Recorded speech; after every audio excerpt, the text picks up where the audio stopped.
looks like it's 10:30, so let's get started.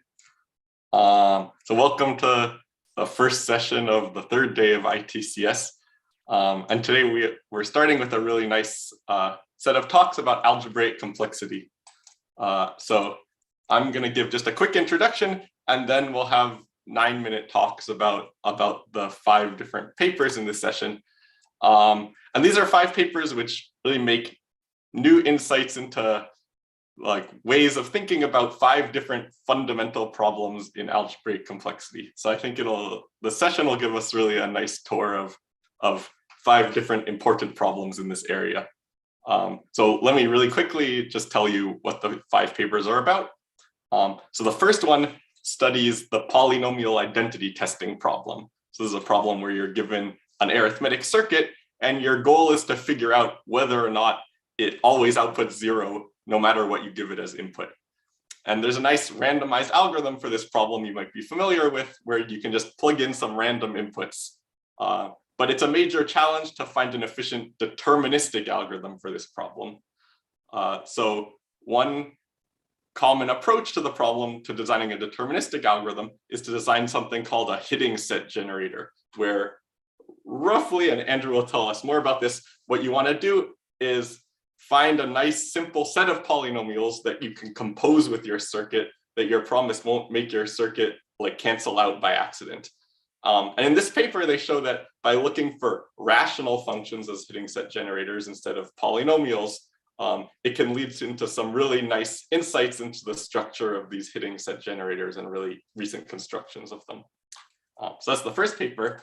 The second one studies arithmetic circuits for problems like the determinant and the permanent, which are fundamental and difficult to tackle problems at the center of the VP versus VNP problem, which is like the algebraic analog of the P versus NP problem. So since these 2 problems have a lot of symmetries, it's natural to ask what happens if you restrict your arithmetic circuits to also be invariant under these kinds of symmetries. And the paper studies what kinds of constructions and especially what kinds of lower bounds are possible when you restrict your circuits in this way. They're a lot stronger than what you can prove without such symmetry restrictions. Okay, the third paper studies another important problem, the symbolic determinant identity testing problem. So in this problem, you're given as input a set of a lot of low rank matrices, and your goal is to figure out whether it's possible to like rescale and add these low rank matrices together to get a full rank matrix, or whether no matter how you do that, you always still get a low rank matrix. So the paper studies the setting where these input matrices come from a special case where they come from a Lee algebra. And they show that, so on one hand, a lot of the properties that seem to make the problem hard still come up in this Lee algebra setting. But on the other hand, they're able to give an efficient algorithm for solving the problem in this setting. So there's a cool dichotomy in this special case. The fourth problem studies a learning problem in algebraic complexity called the black box reconstruction problem. So in this problem, you get black box access to a polynomial, and you're promised this polynomial has a relatively simple circuit. So you can just keep picking inputs and get back the outputs of the polynomial on those inputs. And your goal is to construct a simple circuit that computes that polynomial. So this paper really pushes the depths, like the frontiers of what we can do by giving more efficient algorithms for, I guess, the titular depth 3 circuits with top fin in 2 for this problem. And then last but not least, the final paper studies another really natural variant on arithmetic circuits called monotone arithmetic circuits, where you're computing a monotone polynomial, kind of like, it doesn't have minus signs in its definition, just like pluses and times. And your goal is to also give a circuit which doesn't take advantage of minus signs for computing it. So they're able to give really nice lower bounds against this model. Like they study this so-called spanning tree polynomial, which has very efficient arithmetic circuits that don't have to be monotone, but they show a strongly exponential lower bound for circuits that do have to be monotone for computing. Okay, so those are the 5 problems we're going to see today. And with that, let's get started with the talks. So Andrew, could you share your screen? Yes. I will stop sharing my screen. I apologize in advance. I had some issues joining the meeting at first, so I missed your discussion of what we said, so I apologize if I repeat something. But yeah, that's fine. It's been probably interesting better if you do repeat something. Okay. Are we good to go? Yeah. Okay, great. I'm Andrew Morgan. This is a talk on polynomial identity testing via evaluation of rational functions and represents joint work with Dieter van Melkebeek. So polynomial identity testing is this problem where you're given an arithmetic formula computing a polynomial p. You have to decide whether or not p is the zero polynomial. There's a simple randomized algorithm. You just evaluate p at a random point, and it's a major open problem whether there's an efficient deterministic algorithm. There's white box derandomization, which is just an arbitrary efficient deterministic algorithm. There's also black box derandomization, where only evaluations are allowed. Basically, you're coming up with pseudo-random inputs to the randomized algorithm. So both of these have connections with circuit lower bounds in the Boolean setting, and in particular function as kind of morally complete problems for derandomizing all of BPP, in particular for black box derandomization. So we'll focus on that in this talk. And in black box derandomization polynomial identity testing, you have a generator as kind of the central object of study. And generators for PIT without loss of generality have the following form. There's a set of seed variables, and the substitution is each xi gets a polynomial in those seed variables. And what you want is that as long as your polynomial p is non-zero, then this composition of polynomials should be non-zero for all p in some restricted class C. So for black box derandomization, what you do is you design a generator with small seed and small degree, and then you test whether this composition is zero by using random evaluations of the seed variables. And then because the number of seed variables is much smaller and as long as the degrees are bounded, then this is a lot more randomness efficient. And in particular, you can just brute force the randomness and get an efficient deterministic algorithm. So that's the basic setup, black box derandomization of PIT. So we make some progress on this. It's obviously a challenging problem, so it's, progress is always slow, but here's what we did. So first of all, we demonstrate the utility of doing rational function substitutions rather than just polynomial substitutions. So even though polynomial substitutions are without loss of generality, even though polynomial substitutions are without loss of generality, rational function substitutions can be still interesting. In particular, the rational function evaluation generator is a new generator that we introduce, and turns out to be interesting. So we study it by kind of this different approach, where we look at the vanishing ideal of the generator, and this extends to all generators. So the vanishing ideal of a generator G is just the set of polynomials such that when you plug in the generator, P looks like the zero polynomial. And the vanishing ideal is important because for any class C of polynomials, G works to derandomize PIT for C if and only if the vanishing ideal and C have at most the zero polynomial in common.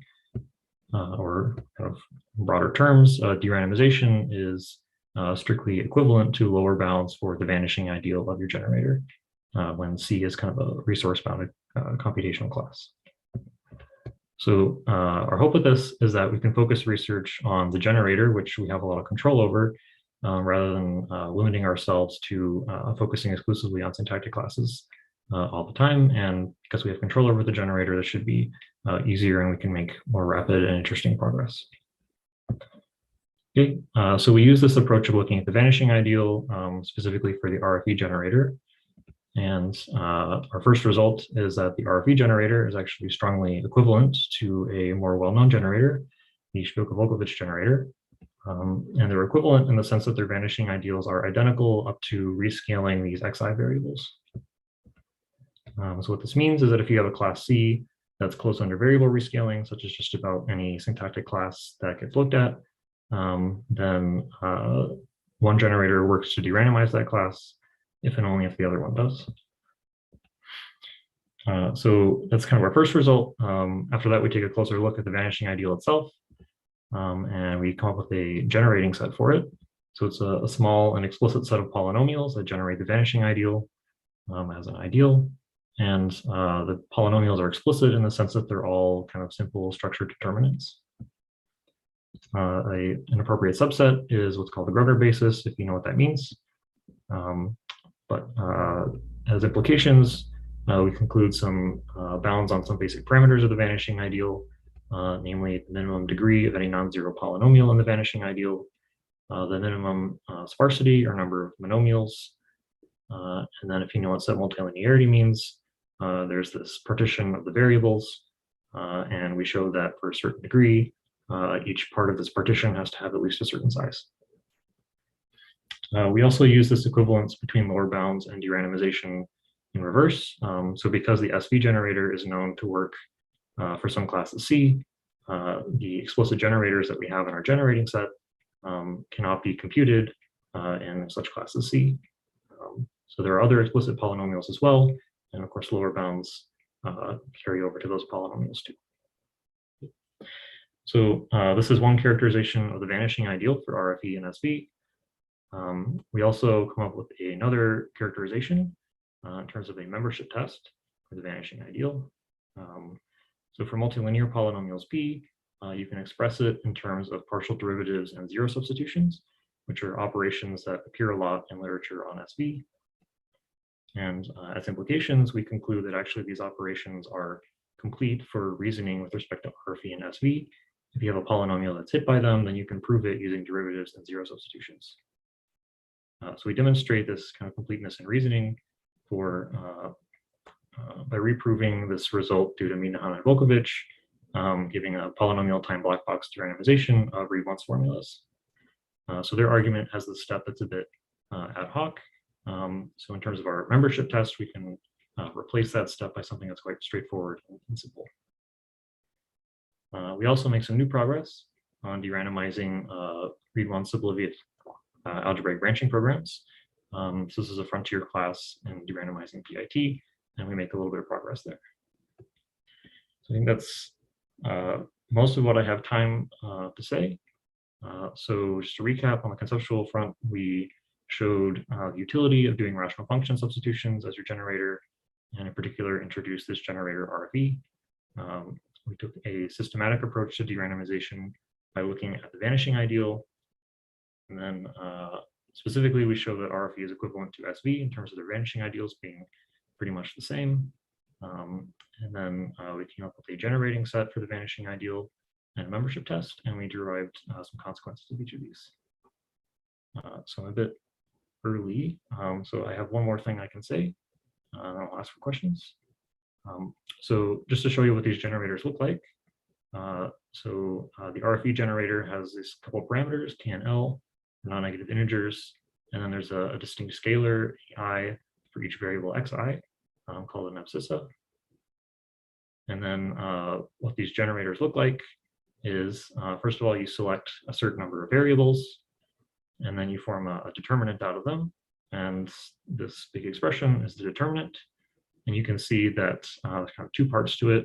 On the left, you have, let's say on the right, you have a Vandermonde determinant looking thing.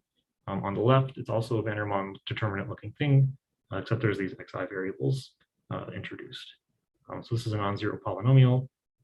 And as you vary the choice of variable, you get a generating set for this vanishing ideal for Rfe, and for certain choices of K and L, this is kind of equivalently the vanishing ideal for Sv. Yeah, okay, so that's what I have time for. So I'll come back to my summary slide and then ask for questions.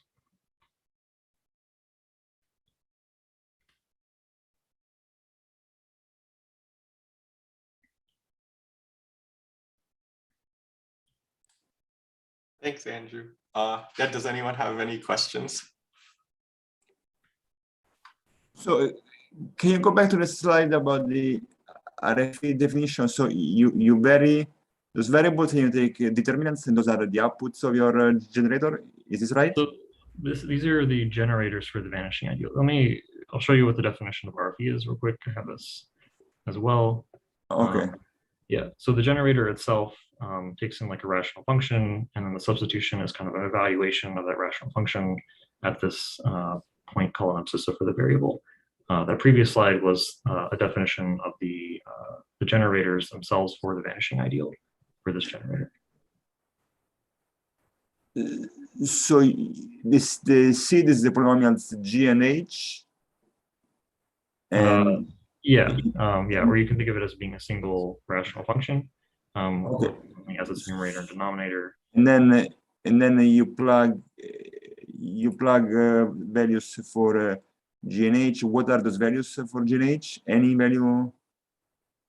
Yeah, so they can be any polynomial with this degree bound in the single variable alpha.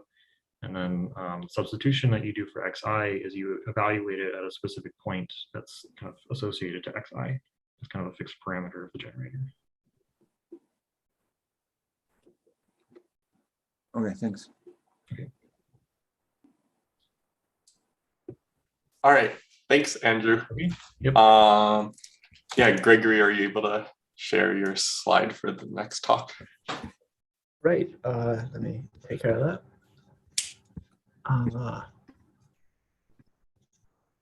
Great. Can everyone see this? Yeah, it looks great.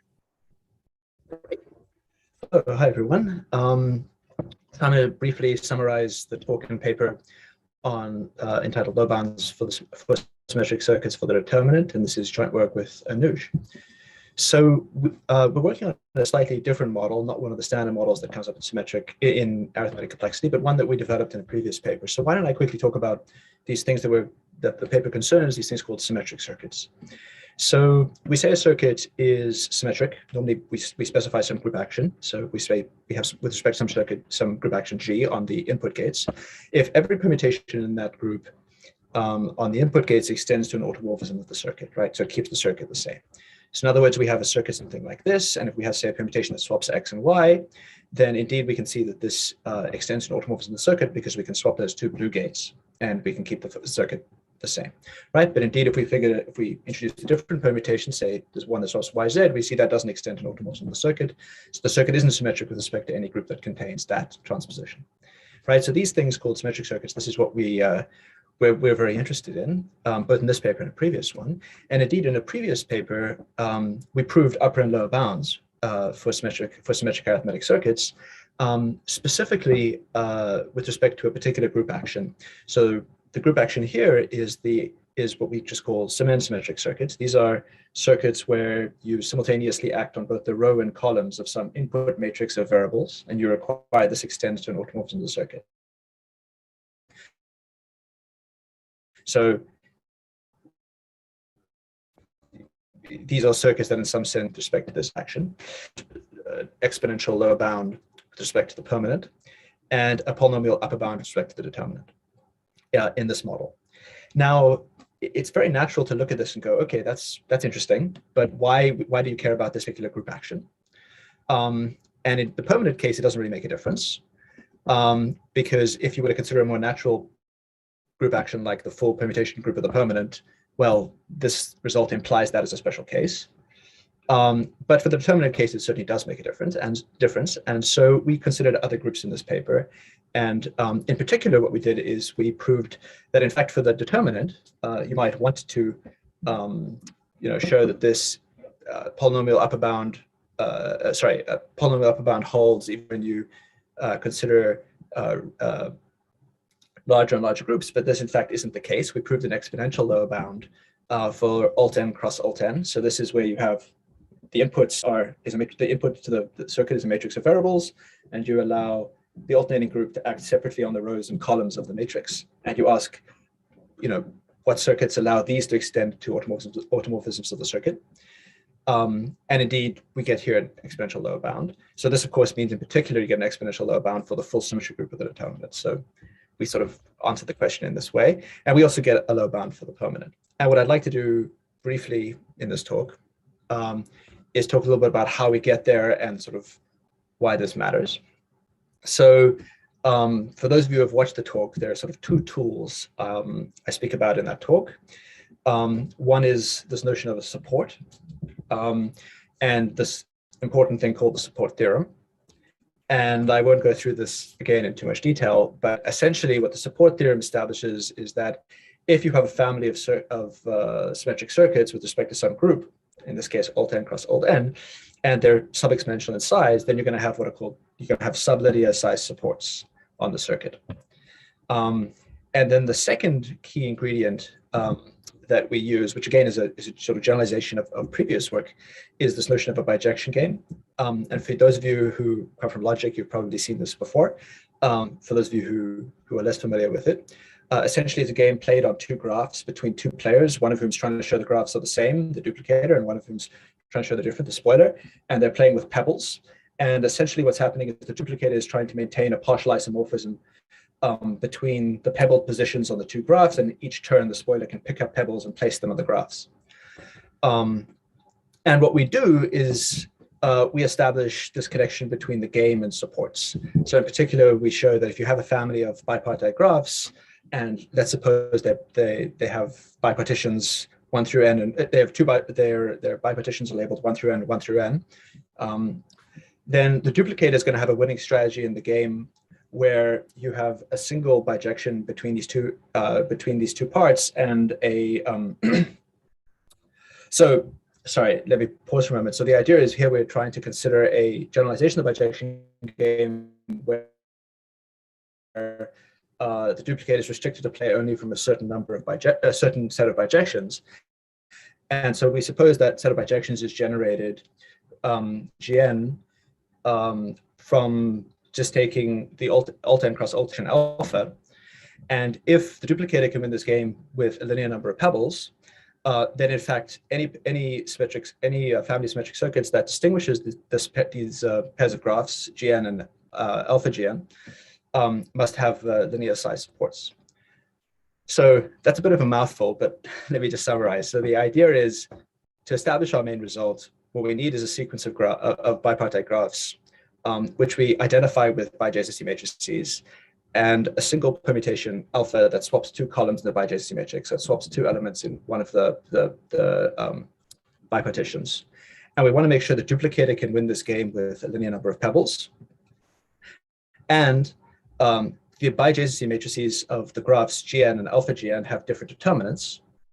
But remember, alpha is just swapping a column. So Gn and alpha Gn are going to have, applying that swap just negates the determinant. So really, we just want a family of graphs where the determinants are non-zero and the duplicator can win these games, right? And so that's what pretty much the work of the paper is all about, just trying to find some way to make sure that the duplicator can win these games and that we can show that the determinant is non-zero. And we use this thing called the Cfi construction, which some of you may have met before, which takes 3 regular bipartite graphs and sort of adds these gadgets at each vertex. And then the sort of crucial thing we go ahead and prove is that if the underlying graph Gn, the one before we've added all the gadgets, has an odd number of perfect matchings, then the biadjacency matrix of this Cfi graph with all these gadgets has non-zero determinant, right? And that's sort of the crucial observation. And with that in mind, we then go ahead and actually construct this sequence of graphs. Just use, we need these basic properties. We also require this k-well connectedness property. And this is so that we can actually play the game. And then lastly, we need the determinant to be non-zero, so we require that there are an odd number of perfect matchings. And this is where the vast majority of the work of the paper comes in. And so we prove this by showing that if you have some random 3 regular balanced bipartite graph, we're going to satisfy the first 3 of these conditions with high probability. And then we show that you can modify the graph to satisfy the 4th while keeping the connectivity high. And to do this, we need all sorts of facts about the distribution of 3 regular balanced bipartite graphs, and we go into a fair amount of detail on how to actually construct them. But of course, this is not for a brief talk here. Now, the important conclusions of the work. Now, the trouble with talking about something like this is you have this very specific group, alt n cross alt n, floating around. Now, the important thing is the framework we introduce, this generalization, support theorem, generalization of the game, the whole approach we take is largely agnostic to the group action. So really, we're trying to develop a completely general framework for studying symmetry in this context. Now, there are some limitations. We can't, for example, generalize the support theorem completely, which is why we can't say wonderfully general things about symmetric circuits. But what's interesting about the whole approach and what we're like to see pursued further is this idea that we can really now open up a spectrum of symmetry conditions. So you can consider symmetric circuits with respect to some different group action, and you can kind of interpolate between very symmetric circuits on the one hand and sort of ordinary arithmetic circuits on the other, which are just symmetric with respect to the trivial group. And why don't I pause there and take any questions?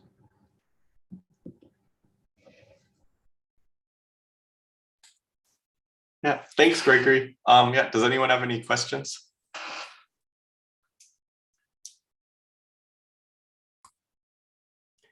Can you maybe say a few words about the construction? The That's construction of these graphs? Yeah. Sure. So, are you familiar with this Sci-Fi construction already, or not so much? No. Okay, right. So essentially, you start off with the 3 regular bipartite graph, right? And I've almost kind of pictured it over here. So you take every vertex, and for each edge incoming into the graph, you take that edge and split it into 2. So you can see over here what I mean by splitting into 2, right? So the edge, for example, f becomes f0 and f1. Mm-hmm. And then the idea is you have these internal vertices, one for each even subset of the incident edges, and f0 is adjacent to each one of those internal vertices in which f is not, and f1 is adjacent to each one of those internal vertices in which f is, right? So you can see f1 is adjacent to vfg, right? And this is how you build up the families of Sci-Fi graphs. Now, normally, if you do see these elsewhere, you'll see that people add a twist into them and then they study them. In our case, we're just interested in one of these graphs. Maybe, so I just described the construction. Perhaps this is a specific question. So it's important for you to maintain 3 regularity for ease of analysis, or maybe 4 regular graphs would also be interesting here for your argument. So you certainly can do Sci-Fi constructions with different size graphs. In this case, we would not, if you were to do this with 4 regular graphs, I think you would firstly not have the balance required when you consider these as bipartite graphs, which is what we need. And the analysis would certainly be very different, because a lot of the work here is actually counting the number of perfect matchings in these graphs and showing this connection between the perfect matchings in the underlying graphs and the determinant. Okay, thanks. Thanks, Gregory. Yeah, thanks for the nice Thanks so talk. much.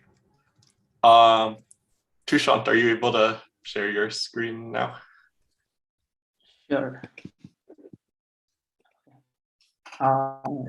Gregory will have to unshare. Stop share. Okay.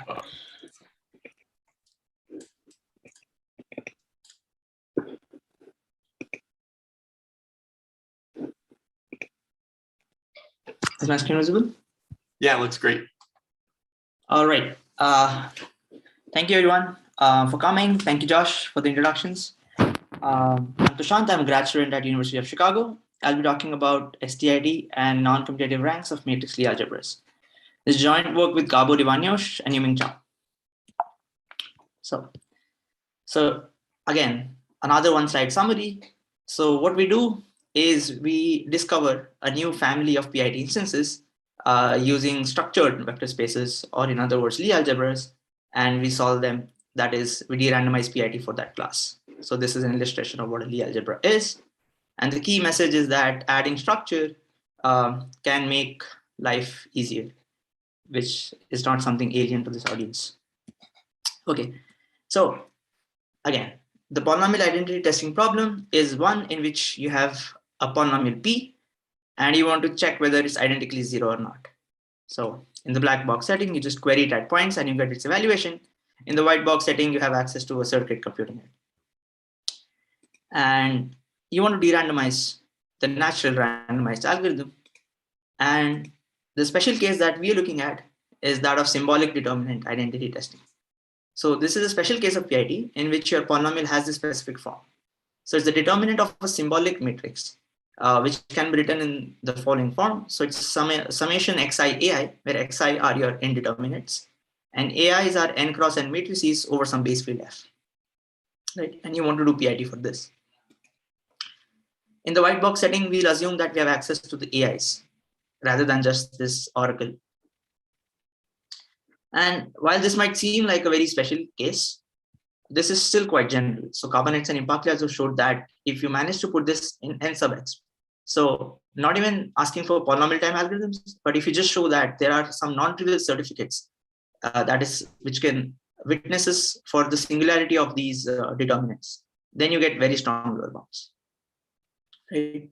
So this case is quite interesting from that perspective. And from my point of view, it's nice because we can apply linear algebra here, right? It's very linear algebraic setup. So from this viewpoint, we now assume that we have access to these AIs, and we denote by calligraphic A the linear span of these AIs. So this is a linear space, which is a subspace of the n square dimensional space of all matrices over F. And we say that the space is singular if every matrix in the space is singular. So this is just a change of words, because it's exactly equivalent to saying that the symbolic determinant vanishes, because this is just a generic element in your linear span, right? All right. So the goal is to identify whether a matrix space is singular or not. And there have been two kinds of certificates that have been studied mostly in the literature. The first is what's called a shrunk subspace. So let U be a subspace of Fn. We think of these AIs as maps between Fn to Fn, because recall that these are n by n matrices. So we can look at the image of this. So we take the image under each AI and we take the linear span of that. And the space is called shrunk subspace if the dimension strictly false, right? So this certifies that your space is singular, because if you had a non-singular matrix here, the image of U under just that one matrix would have dimension equal to U. So this could not be true, right? So this is a certificate, a proof of the fact that your space is singular. And if I give you such a shrunk subspace, you can verify this in polynomially many operations, right? The hard task, of course, is to find such a subspace. The other kind of certificate is what's called a linear kernel. So a bunch of vectors is a linear kernel for your matrix space if the following holds identically. And this has a very easy interpretation. So for any x, so let's fix an x. So this represents a matrix in your space. It's a linear combination. And this is a kernel vector for the said matrix, right? So this is essentially saying that there is a uniform way of generating kernels for each of your matrix. And since you have at least one vector in the kernel, then you have that the matrix is singular. And this certificate is in fact easier in a way than subspaces, because you can just set up a system of equation in n times n variables. And using this condition, you can compute whether there is such a vector in polynomial time. Okay. So now let's look at the entire landscape of singular matrix spaces. So you have some subspaces, some matrix spaces that do possess this certificate, the shrunk subspace certificate. So one special family is when each of your matrices has rank 1. This comes about from the matroid intersection problem. Now this case was recently solved, as in we now know deterministic algorithms to test whether there is a shrunk subspace given as input a matrix space. So this was work due to Garg, Gurwitz, Oliver, and Wigderson using analytic methods on matrix and operator scaling. And this works over every field of characteristic 0. Whereas Ivanyos, Chow, and Subramaniam gave a very different algebraic algorithm that works over every field, regardless of the characteristic. Now, on the other hand, you have spaces which admit these linear kernels. So one classic example is that of matroid parity or graph rigidity, where each AI has rank 2. And as we have seen, this is just from the perspective of SDIT, it's kind of trivial. You set up a linear system and you can check this, right? But clearly this does not exhaust everything, right? Else the problem would be solved. So for example, the space of skew symmetric matrices of odd size is singular, but it does not possess either of these certificates. Similarly, there are some more isolated examples that can be found in the literature, And the key question now is, what else do we have, right? So what are the other cases of the STID problem that are still unsolved, that do not possess each of these certificates, and how can we solve STID for them? So this is the goal.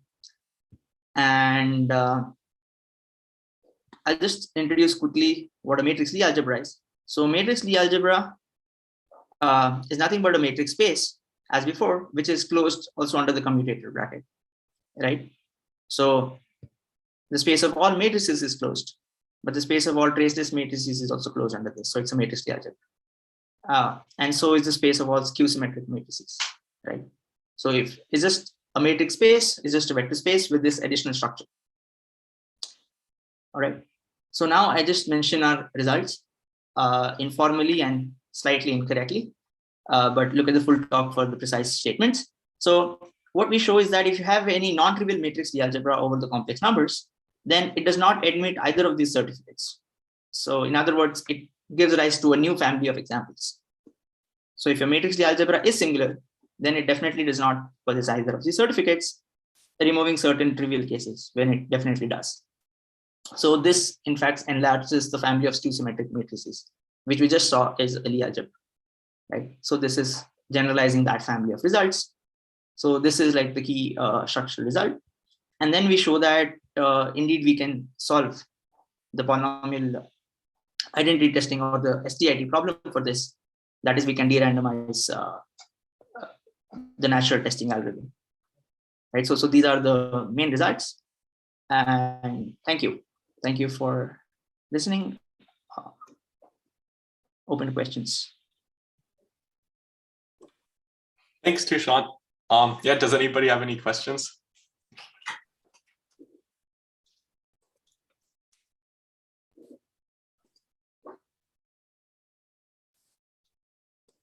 I have a question actually. I'm wondering if like which of the two results you just mentioned was more surprising to you, I guess, like that it does not give rise to singular matrix spaces, or that it does have an efficient algorithm anyway. So I definitely say that it does not possess shrunk subspaces was more surprising. Like initially, I expected this to hold for like some special class of Lie algebras, but not for like every this thing. So like we started out with like a case analysis based on like some special families of Lie algebras, and then it seemed like okay, it might not hold in general, but then yeah. So I guess that was definitely more surprising. The algorithm actually is uses like a very classical facts about Lie algebras. So it reduces the problem to a subalgebra called the Cartan subalgebra, and STID for Cartan subalgebra turns out to be easy. So I guess yeah, this is like the more surprising part of it. Thanks. And looks like there's a question in chat also. Ilya Volkovich asks, do you get any new lower bounds from these PIT algorithms? I do not suspect so, because we are like the algorithm itself is reducing it to like a very like a depth 2 case. So essentially the algorithm involves finding like a subalgebra inside your algebra inside the entire space for which PIT reduces to like a depth 2 case, like which is like very easy. So I don't expect this to give new lower bounds, but I haven't thought in this direction. Maybe so. This Gábor also on the call, like if he has insights on this, but I don't think so that this would lead to lower bounds. Because it's not like we're solving a new family of PIT in the sense of like a structural family or something. It's more like we're reducing it to a known family of case for which we know how to solve PIT. Got it. Thanks so much, Tushant. Thanks for the nice talk. Okay, Gaurav, are you able to share your slides now? Yes, just 1 second.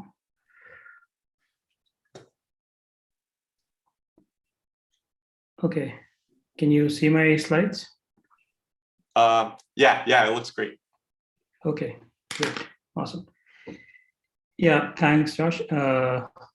So I'm Gaurav. I'll be talking about efficient reconstruction of depth-3 circuits with top-fanning tool.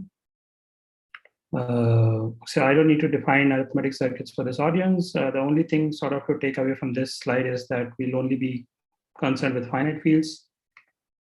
The reconstruction problem is as follows. So let delta be a class of arithmetic circuits. We want to find an algorithm which takes as input a black box access to some circuit, which computes polynomial on n variables in degree d. It outputs another circuit from the same class that also computes the same polynomial, or it cannot reconstruct. The size of the output, we want it to be polynomial in nd and the log of the field size. And the other requirements are that the reconstruction should be correct with high probability whenever the circuit is coming from delta. We would want this algorithm to run in time polynomial in nd log f. This is important because this is sort of the main thing that we are trying to address in this work, the dependency on the log of the field size. Okay, so the circuit class of interest here is homogeneous depth-3 arithmetic circuits. These are layered circuits with alternating addition and multiplication gates, and homogeneity for reconstruction problems is sort of without loss of generality. Homogeneous circuits are just circuits where like every node in the circuit computes a homogeneous polynomial. So the leaf nodes will be variables and the multiplication nodes will have the same degree and so on. Now, why are depth-3 circuits important? I think most people in the audience know this. I'll just write a few things here. So efficient black box PIT is known for bounded fan-in. Depth reduction results are there. Non-trivial lower bounds are known for certain polynomials, and there are many other reasons. Now I'll talk about some previous work on reconstruction of depth-3 circuits. I'll just focus on a few of the works which are more relevant for this paper.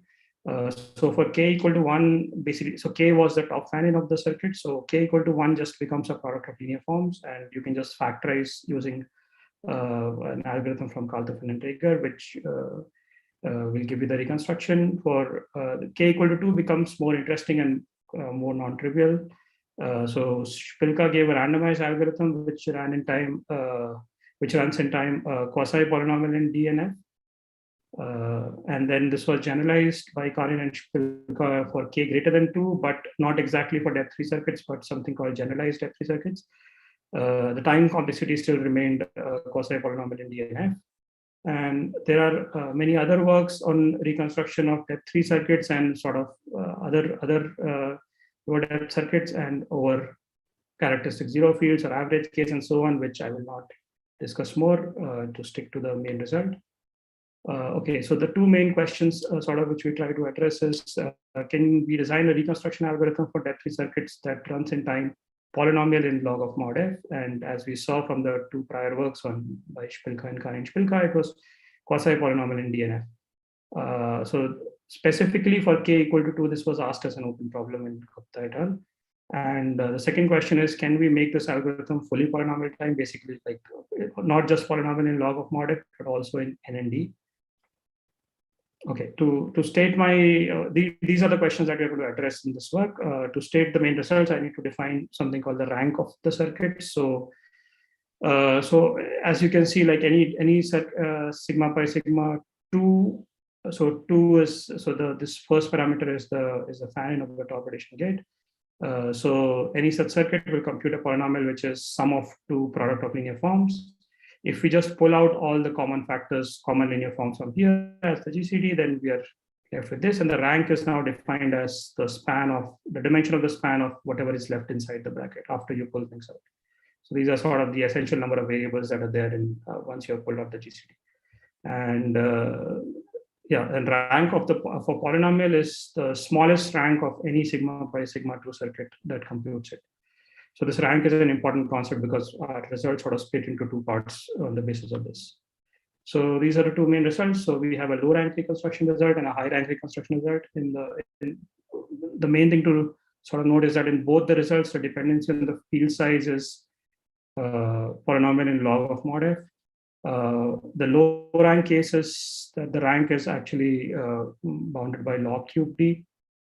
And in this case, we don't output like the sigma pi sigma 2 circuit, but a sigma pi sigma k circuit with k much larger. But we run in time n to the log cube D times log mod f to the over 1. And in high rank reconstruction, this is sort of the more interesting case where we assume that rank is omega log cube D. In this case, our algorithm is actually completely polynomial time in all the 3 parameters. And we output a sigma pi sigma 2 circuit. So it's a proper reconstruction algorithm. Okay, there are some remarks which I will sort of skip because I want to give a few, give some idea about the algorithm. Okay, so to understand the algorithm, we first need to understand sort of this. This is the main, one of the main pieces of Spilka's reconstruction algorithm. So again, recall f is a1 to ad plus b1 to bd. And suppose we have access to a linearly independent set a1 to at with t large enough, so omega log t, then we can reconstruct this second polynomial b1 to bd. And once you have done that, you can actually subtract it from f, factorize the black box again, and get a1 to ad also. So yeah, so Spilka's construction relies on like having access to an Li set a1 to at, which is large enough, and the sort of the rest of the steps follow like this. So suppose like a1 to at were just the variables x1 to xt without loss of generality, then they just go like restrict the polynomial to x1 equal to 0, x2 equal to 0, xi equal to 0, xt equal to 0, and so on. And once you restrict it, like you get a product of linear forms, and you can factorize the black box to get like some so restrictions of b1 to bd to x1 equal to 0, x2 equal to 0, and so on. And basically what they say is that you can glue 2 of these together to get back b1 to bd. Either like, yeah, so one of these will work. Either you will be able to glue restriction of x1 to restriction with x2, or with some other xi you'll be able to glue, and you'll be able to get the product. So basically like the main thing is getting this Li set. Now what they do is they actually perform some kind of a brute force search over linear forms in a high dimensional space, which leads to the bad time complexity. We make this process efficient using some structural results about polynomials, about the polynomial that we have at hand. So to give the first structural result, let me just define a few notations. So f is again the same thing. Ln of f is the product of all linear factors of f. And ln of f is just f by ln f, so all the non-linear product of non-linear irreducibles, so to say.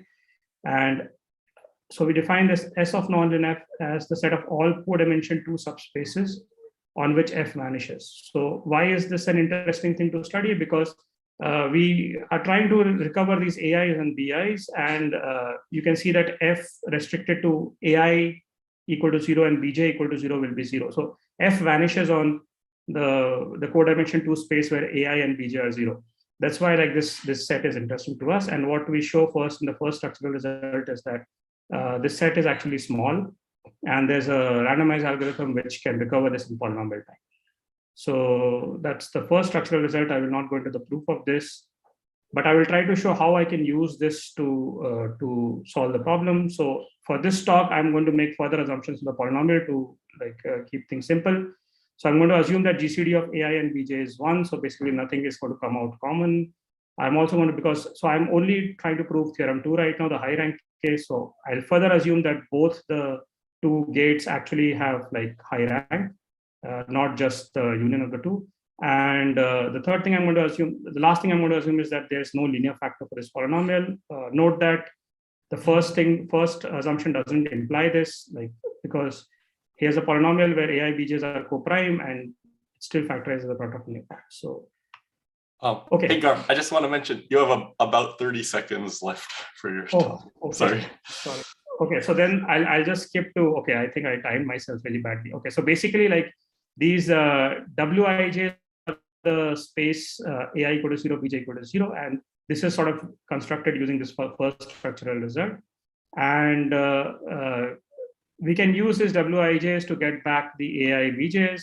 So we can use Wij and Wik. Actually, they will both have AI in common, so we'll be able to construct this set. And now from this set, notice that like these have both, these are linear forms from both gates, and Spilka's construction only requires linear forms from one of the gates. So to further get to that one part, we have a second structural result, which basically is about ordinary lines in a space, in a high dimensional space. So suppose, let me just tell you what an ordinary line is. So it's, if this is a set of points, an ordinary line is a line which contains exactly 2 points. And the structural result, second structural result is that if you have a set S and a set T, which is high dimensional, then there's always a small t in T such that the union of the ordinary lines is a high dimensional, is high dimensional.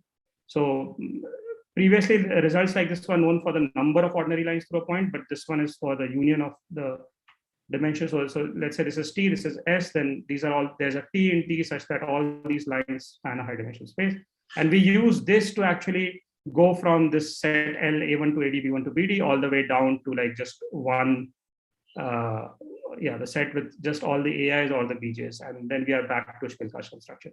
Yeah, so apologies for not being able to cover this because of time constraints.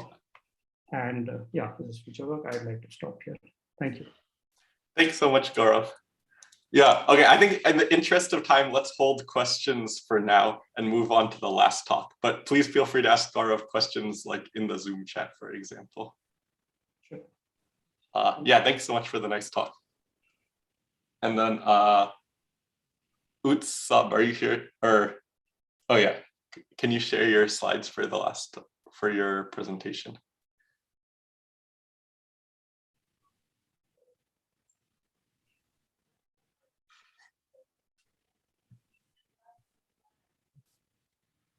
It looks great, but you're muted in Zoom right now, so we can't hear you.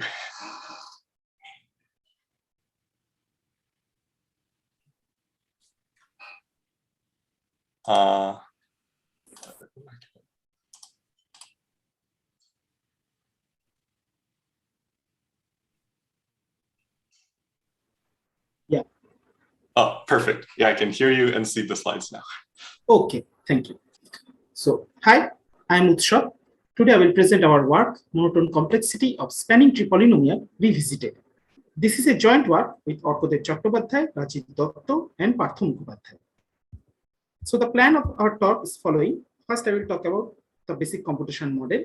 Next, I will talk about the problems that we address in our work, which will be followed by the results. And if time permits, I will try to give the brief ideas. And I will conclude my talk with some open problems. So the basic computation model here is arithmetic circuit, which is a natural model for computing polynomials. Here, variables are labeled at the bottom, and these are composed by addition and multiplication gates. Finally, a polynomial is computed at the top gate. So size of the circuit is the number of nodes appearing in it. And in our for this work, we are interested with monotone circuits and monotone polynomials. So a polynomial is called monotone if every coefficient in it is non-negative. And a circuit is called monotone if every edge labelings is non-negative. So naturally, a monotone circuit computes a monotone polynomial as shown in this example. So there are lots of interesting polynomials which are monotone, and let me give you some examples. The first one is the elementary symmetric polynomial, which is of degree k and on n variables. And the second one is the well-known permanent polynomial corresponding to a matrix of variables of dimension n cross n. Now, lots of interesting lower bounds were already known against monotone computation, but lots of problems were open also. So we here address two such open problems. The first one is to understand what is the strongest possible lower bound we can expect against monotone computation. So we want a monotone polynomial on n variable, which shows monotone circuit lower bound of 2 to the power omega n. This equals strongly exponential law. Now, observe, our known hard polynomial permanent is not a candidate for this lower bound because the permanent polynomial is on n squared variable and the number of monomial is like 2 to the power order n log n. So any depth to circuit will be of size 2 to the power order n log n if it computes a permanent polynomial. Now, from 80s, people had showed strongly exponential lower bound against monotone computation. But all those polynomials were in VNP, which is an algebraic analog of the class NP defined by Valiant. So what about the class PP, which is an algebraic analog of the class P? Turns out that Valiant in 1979, German Street in 1982, gave us polynomial families in PP which exhibits exponential size monotone lower bound. So in this work, we address this question: can we have strongly exponential lower bound for a PP polynomial? For the second problem, our motivation is that we have good monotone lower bounds, but can those monotone lower bounds give you general circuit lower bound? Well, Rfe showed us an approach in 2020, and that can be interpreted following this problem. So is there a hard polynomial f such that for every non-negative epsilon, this polynomial of the form e plus epsilon times f, which we call as g epsilon, has large monotone complexity? Well, this polynomial e is a monotone polynomial which has a very efficient monotone circuit. So what Rfe showed imply the following: that if our polynomial f is on degree d and on n variable, then by choosing the easy polynomial as 1 plus summation xi whole to the power d, if we show monotone lower bound on g epsilon for sufficiently small non-negative epsilon, then we will get general circuit lower bound on the polynomial f. And interestingly, if we want general set multilinear circuit lower bound against our polynomial f, then we can choose our easy polynomial as this full set multilinear polynomial. Now, some important point about this approach are following. Observe, for epsilon equal to 0, this G0 polynomial has very efficient monotone circuit because that is the easy polynomial. So the polynomial f should be hard enough such that the monotone lower bound of this G epsilon polynomial displays significant discontinuity when epsilon approaches to 0. And the second important point here, that observe, if we choose easy polynomial as this polynomial 1 plus summation xi whole to the power d, then observe this G epsilon polynomial has full monomial support. That is, every possible monomial of degree d is appearing in this G epsilon polynomial. Similarly, if we choose our easy polynomial as this full set multilinear polynomial, then every possible set multilinear polynomial is appearing in this G epsilon polynomial. So if we want to show monotone lower bound against G epsilon polynomial, support-based techniques, which have been mostly devised to prove monotone lower bound, simply fails here. And the technique that works here should somehow crucially use the coefficients of the monomial in this G epsilon polynomial. Now, this hardness of this approach were first overcome by CDM in their Stock 2021 paper, and they showed the first exponential size epsilon sensitive monotone lower bound against a polynomial family in VNP with the condition that epsilon at least 2 to the power minus omega root n. And in this work, we asked, can we show this for PP polynomial? Now, both of our result draws intuitions and techniques from communication complexity. And interestingly, in both our case, target polynomial is this spanning tree polynomial. It's a well-known polynomial. So let me define it. So intuitively, the spanning tree polynomial consists of monomial which are representing spanning tree in a graph. But we are interested in a special kind of spanning tree. So consider this 3-vertex graph, and this is a spanning tree polynomial corresponding to this graph. Here, every monomial is representing the spanning tree which is rooted at 1, such as this monomial x21 times x31 is representing 2 goes to 1 and 3 goes to 1. So only those spanning trees which are rooted at the vertex 1 are in my monomials. Now, more formally, we always consider our graph as bidirected. That is, whenever we want to give an edge between two vertices, we give two edges, one in each direction. Now observe, every monomial here will give you a map, edge map from the vertices, such as that this monomial x21 times x31 will give you the map 2 goes to 1 and 3 goes to 1. So this T set consists all such maps, which gives you spanning tree rooted at vertex 1 in your graph G. And formally, the spanning tree polynomial consists of all such monomials. Now, the upper bound for this polynomial was shown long before, and it can be computed via determinantal computation using matrix tree theorem. Now let's see our results. The first result addressing the first problem, and we show that the spanning tree polynomials defined for a family of constant degree expander graphs on n vertices require monotone circuit of size 2 to the power omega n. And for the second problem, we show the family of spanning tree polynomials for complete graph on n vertices require exponential size epsilon sensitive monotone lower bound in the set multilinear setting for epsilon at least 2 to the power minus omega root n. Now, both these works are a generalization of the work done by Determinant in his monotone lower bound, in his exponential size monotone lower bound. The first work is a quantitative improvement, because Determinant also used the spanning tree polynomial, and this is a sharp lower bound. And the second work can be thought of as a qualitative improvement. How much time I have? Just about 30 seconds left. Then I would like to give some intuition how the communication complexity is coming to the picture, but unfortunately, I don't think we can have. So let me go to the open problems section. We have interesting open problems in our research. I'm giving you two such problems. The first one is, can we have an explicit family of polynomials which has small monotone formula, small arithmetic formulas, but the monotone circuit complexity is still strongly exponential? Because the reason for this question is our spanning tree polynomial is known to have a very efficient non-monotone ABP, but we do not know about the case of formula. And our second open problem is, can you have a strongly exponential size epsilon sensitive lower bound? Because our epsilon sensitive lower bound is exponential, not strongly exponential, since the number of variables is n squared. So for more explanation about our work, please do check the YouTube video. I invite you to check our paper also. Thank you for attending.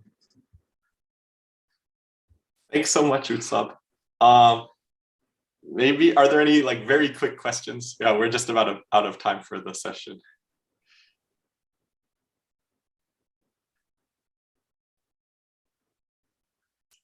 Okay, maybe in the interest of time, let's also skip questions for now. But I'm sure you can find Utsab and all the speakers afterwards by email or in the Gather town. So thank you again to all the speakers for the session, for the really nice talks. And I think the next ITCS session is starting about now in the other Zoom room. So thanks, everybody.